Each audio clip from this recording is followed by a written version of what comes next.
Olá, e vamos nós para mais uma aula nessa etapa final da nossa disciplina. Vamos tratar agora de ordenação de dados. Quer dizer, a partir de um vetor contendo elementos armazenados nele de forma aleatória, vamos estudar um dos muitos algoritmos que existem para ordenar esses dados. Aliás, vamos estudar o mais simples deles, porque este é o que melhor se encaixa em nosso dia a dia, em nossa ementa da nossa disciplina. Então, hoje estudaremos a ordenação de dados pelo método da bolha, né? E traremos para vocês o conceito que ordenar dados é uma das funções mais vitais que existe nos sistemas de computação. Vários métodos são criados e estão propostos nos livros acadêmicos, né? Como a gente já citou, tem o método da bolha, que é o método inicial de trabalho.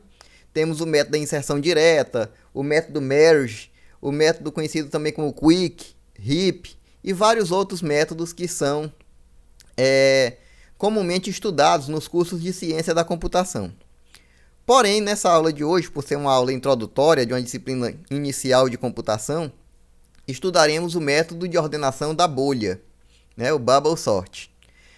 Esse método consiste no seguinte: imagine aqui um vetor com várias casas, vários números armazenados, onde você possa comparar os elementos 2 a 2 até o final do vetor. E caso eles estejam fora da ordem que você deseja, você simplesmente troca a posição de um com o outro elemento. Logicamente que vai usar uma variável auxiliar fora do vetor, né? Você atribui um deles para essa variável, pega o elemento que está numa posição, atribui para outra, e pega a variável e grava na posição onde saiu o elemento que foi trocado de lugar. Ou seja, com isso você concretiza, né? A gente vai já ver a nível de algoritmo o detalhamento disso, a gente vai ver uma animaçãozinha também para ficar mais claro de enxergar como fazer isso. E o método da bolha é o mais simples de todos, porém ele é dispendioso no que diz respeito à execução da CPU do computador, né? Ele precisa de várias passadas de laço para que se concretize a ordenação desses dados. Lembrando que esses dados podem ser ordenados de forma crescente ou de forma decrescente, né? Dependendo da sua necessidade. E também podemos correr o vetor do início para o final ou do final para o seu início, certo? E vamos seguindo aqui, tratando do algoritmo da bolha. Como eu falei, ele é bem simples e precisa percorrer o vetor por várias vezes, sendo assim o algoritmo menos eficiente que se conhece para a ordenação de dados. Ele envolve repetidas comparações e, se necessário, troca dois elementos vizinhos, de acordo com a programação que for feita, para ficar de forma decrescente ou de forma crescente. Também podemos usar esse algoritmo percorrendo o vetor do início para o final ou do final para o início. Traremos animações das duas maneiras de executar este algoritmo. E ao final mostraremos um exemplo feito em linguagem C, que será compartilhado com todos vocês através de nosso material, para que possamos testar a ordenação pela bolha em nossos próprios vetores de elementos numéricos do tipo inteiro. Então vamos ver aqui a nossa primeira simulação de execução. Essa é a abordagem do início para o final do vetor.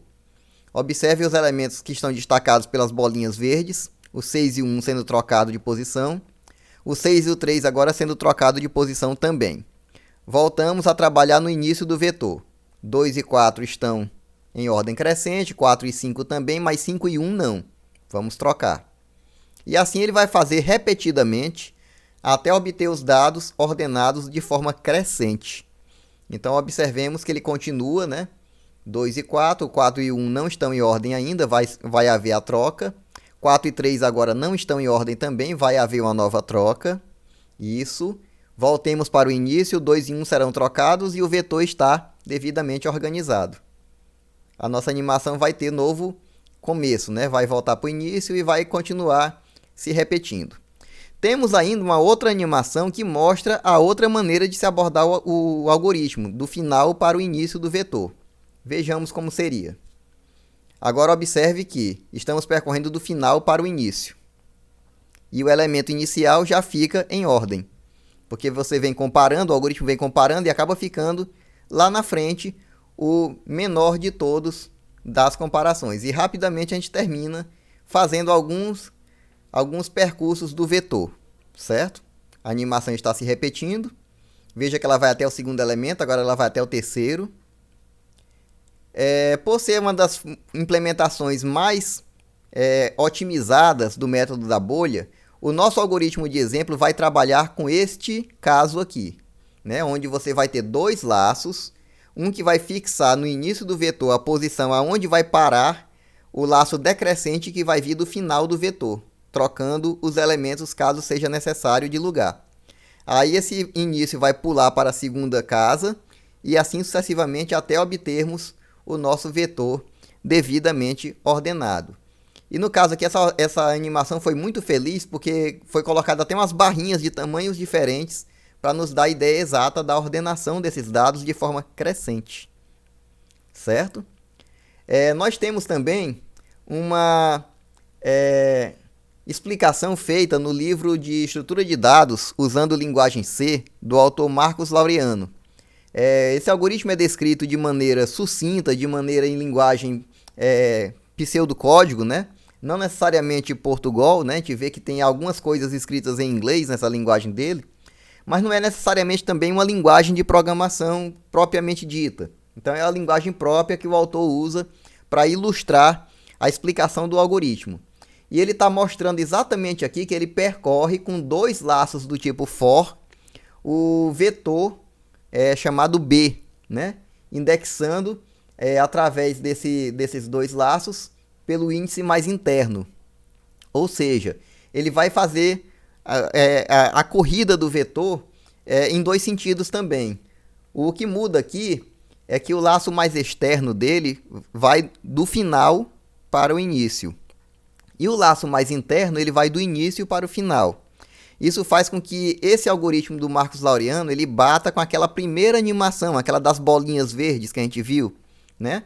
Que vai mexer no vetor, que vai ordenar o vetor, percorrendo sempre do final, do início, perdão, do início do vetor para o início, tá certo? Mas o algoritmo que nós implementamos na linguagem C, que tem início aqui, se você observar, nós temos aqui dentro do nosso algoritmo, que a gente vai já mostrar funcionando na nossa linguagem de programação, tudo bonitinho, a gente vê que o nosso algoritmo ele tem uma constante, que vai facilitar muito a nossa vida. Nós vamos ordenar aqui um vetor de 6 elementos. Vamos declarar esse vetor com 6 elementos mais tarde, para ele poder ser ordenado. Assim que a gente precisar dele com 10 elementos, a gente muda a constante para 10. Assim que a gente precisar dele com 3, a gente muda para 3 e assim vai, né? Basta mudar aqui, que fica valendo no programa inteiro, já que no lugar de 6, durante o nosso programa, onde a gente precisa do tamanho máximo desse vetor, a gente se refere com a constante tam, né, de tamanho abreviado. Então a gente vai ter a função bolha. A função bolha ela faz exatamente o serviço de ordenação do vetor.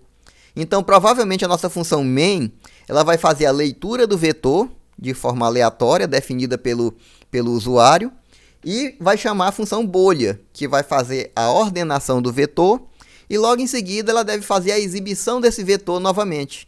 E ele vai estar ordenado, porque a função bolha vai mexer fisicamente na posição dos elementos, tal qual as animações que a gente viu anteriormente. Então, o que é que o nosso algoritmo aqui faz? Ele recebe como parâmetros o vetor e recebe como parâmetros a quantidade de elementos. No caso, vai receber o tam, né, como quantidade de elementos. Veja que essa função bolha está sendo criada aqui de uma maneira bem genérica. Você pode copiá-la e colá-la em outro algoritmo seu, em outro programa seu que precise ordenar dados. E é essa a ideia de trabalhar com função, né? É a reutilização do código, é a reciclagem, é o reaproveitamento do código. Então, nós estamos aqui com a função bolha, o retorno dela é vazio, mas ela faz um grande serviço, ela recebe um vetor e ordena esse vetor para nós, né? Então, a princípio, ela recebe um vetor de tamanho indeterminado, daí está vazio aqui o tamanho, porque a gente pode mexer nesse tamanho aqui no tam, né? E o outro parâmetro dela significa o tamanho do vetor, não é? Então ela declara que algumas variáveis internas, variável i e j, que serão usadas para funcionamento dos dois laços da função, né? Que ela precisa de dois laços, um vai percorrer do início e o outro do final, né? E esses laços vão se encontrar em determinados momentos para poder determinar que o vetor está ordenado, né? E a função também cria uma variável local chamada iaux, que é exatamente uma variável auxiliar que vai ajudar na troca dos elementos lá dentro do vetor, né? Precisamos de uma variável para ajudar nessas trocas, né? Então a gente vai ter aqui o laço mais externo, percorrendo do início de 1 até quantidade de elementos. E vai acrescentar mais um a cada volta que ele der neste laço. Dentro desse laço, nós temos outro laço com outra variável de contagem, né? Obviamente, para não danificar a contagem da primeira, que vai percorrer o vetor do final para o início. Ele vai do penúltimo elemento até o primeiro. Aliás, perdão, vamos ficar ligados. Ele vai até o primeiro, se for o primeiro, a primeira rodada do elemento externo, do elemento i, né? Veja que ele vai do penúltimo elemento até o elemento i. Como lá fora começa de 1, ele vai começar do primeiro, né? Aí quando lá fora estiver no 2, ele vai para o segundo elemento. E assim sucessivamente ele vai ordenando o vetor, fazendo o que aquelas figurinhas das barrinhas coloridas fizeram na nossa segunda animação deste vídeo, né? Então, se você conferir aquela figurinha da segunda animação, você vai ver que é o funcionamento exato do nosso algoritmo, tá certo? Então, ele vai até o primeiro elemento no laço decrescente da variável j. Na segunda vez que esse laço for executado, ele vai até o segundo elemento, porque o primeiro já está no lugar certo. Ele vai até o terceiro e assim sucessivamente até que esse laço interno já não vá mais para lugar nenhum. Então ele não vai mais executar, consequentemente o laço mais externo também vai ter finalizado e assim a função vai ter terminado o serviço dela e nesse momento a magia da computação aconteceu, né? A ordenação dos dados estará presente em nosso vetor, certo? Então aqui dentro você vê que temos um if para comparar o tamanho ou o valor que tem armazenado em determinada posição do vetor com a outra posição adjacente. Quer dizer, estamos comparando aqui elementos vizinhos e efetuando a troca caso esse if seja verdadeiro. Se esse if aqui for falso, não precisa trocar. Os elementos já estão em ordem. Então a gente viu na animação que isso acontece algumas vezes, né? Durante o processo de processamento do vetor, durante o evento de processamento do vetor, o algoritmo observa que às vezes não precisa trocar ninguém de posição. Então tá na ordem ali, permanece ali na ordem. Na próxima passagem, se necessário, né, haverá uma nova troca. Então, conforme eu disse, esse laço mais interno, ele vai percorrer do final para o início, deixando na parte mais inicial do vetor o devido elemento que deve ficar por lá, ou seja, um elemento que seja o menor encontrado. Então, dessa forma, quando o laço externo terminar de percorrer, o vetor estará em ordem crescente, né? Eu estou pegando aqui, mas a câmera pegou no modo espelhado, então estará em ordem crescente, né? Para ficar melhor da gente compreender. Mas, de qualquer forma, acho que ficou claro. Então, conforme eu falei, aqui no nosso algoritmo temos o bolha, né? Que é a função bolha, que está prestando esse serviço para nós, que ela pode muito bem ser copiada daqui e colada em outro algoritmo qualquer nosso. E o nosso programa começa, claro, pela função main. Então, nessa função main, a gente vai ter um laço próprio, vai ter um vetor criado com o tamanho lá da constante que foi definida, né? E o nosso vetor, ele vai ser percorrido fazendo-se a leitura, né? O preenchimento dos valores desse vetor. Então, a gente está limpando aqui o buffer do teclado para evitar algum problema, né? E estamos pedindo para o usuário fornecer valores para esse vetor. Não estamos obrigando o usuário a entrar com valores já ordenados. O usuário está livre, ele bota valores lá 90, 100. A gente vai testar daqui a pouco esse algoritmo, a gente vai ver ele funcionando na prática, tá certo? Então você vê que o usuário está livre para colocar valores, né, diversos nesse vetor. E nesse caso ele vai lendo com scanf. Ficou um pouco deslocado aqui, eu acho que eu bati no tab sem querer quando eu estava preparando esse slide. E ficou aqui deslocado o printf, mas ele deveria ter ficado alinhado aqui com o flush e o scanf também.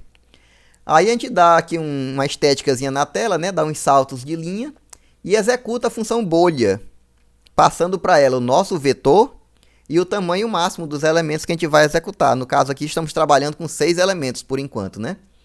E uma vez que a bolha trabalha lá e faz a magia dela, né? Como o algoritmo lá programa para fazer, né? A gente de volta, que o programa vai voltar para esse ponto quando a bolha der o return dela, né? A gente dá um printf, vamos imprimir os dados de forma ordenada. E a gente simplesmente percorre o vetor de novo e imprime o vetor na tela. Ele vai estar perfeitamente em ordem. Observe que o nosso printf aqui dá um espaçozinho vazio também em torno do %d para você poder perceber os elementos sendo escritos de forma separada na tela. Correto? Então esse é o nosso algoritmo. A gente vai agora dar uma executada no Falcon para poder trazer esse algoritmo, esse mesmo algoritmo aqui executando, para a gente fazer a prática dele aqui e mostrar para vocês esse algoritmo funcionando pelo método da bolha, além das animações que a gente já presenciou nesse vídeo. Então vamos lá, né? Dessa vez eu estou quase sumido aqui na tela, porque o fundo agora se tornou branco e a coisa ficou braba para a gente aparecer, né? Mas, prosseguindo, nós temos aqui, como eu falei para vocês, o mesmo algoritmo que a gente já estava observando lá no slide, né? A função bolha, a constante definindo como 6, sendo o tamanho máximo que o nosso vetor vai ter, né? A nossa constante de trabalho, de tamanho. Temos aqui a nossa função main, da maneira como está lá no nosso slide, né? Da mesma maneira. Então vamos executar aqui este exemplo e puxar aqui o terminal para a gente poder trabalhar, mostrando para todo mundo aqui o usuário inserindo os 6 elementos lá do vetor. Então eu vou colocar aqui, por exemplo, 89, 95, 1. Esse 1 vai ter que aparecer lá no começo da lista, né? Proposital. 5, sei lá, 48. E como o dado número 6, eu vou colocar o valor, sei lá, 4, né? Então vamos lá, quando eu der o Enter aqui, a função bolha vai ser executada e logo em seguida a gente vai ter a exibição do nosso vetor devidamente ordenado. Bora lá, bora conferir esse negócio. Olha só, foi rapidinho, né? Então nós temos aqui 1, 4, 5, 48, 89 e 95. Parece até os números da Mega Sena, né? Ah, se esse. Ah, se eu tivesse jogado também, né? Mega Sena não, porque acho que ela não vai até 95, não. Acho que é loto, alguma coisa assim. Tem uma loteria dessas aí que vai até 100. Então a gente tem aqui 6 elementos, tá? Que foram inseridos em nosso vetor e eles apareceram devidamente ordenados pelo método da bolha.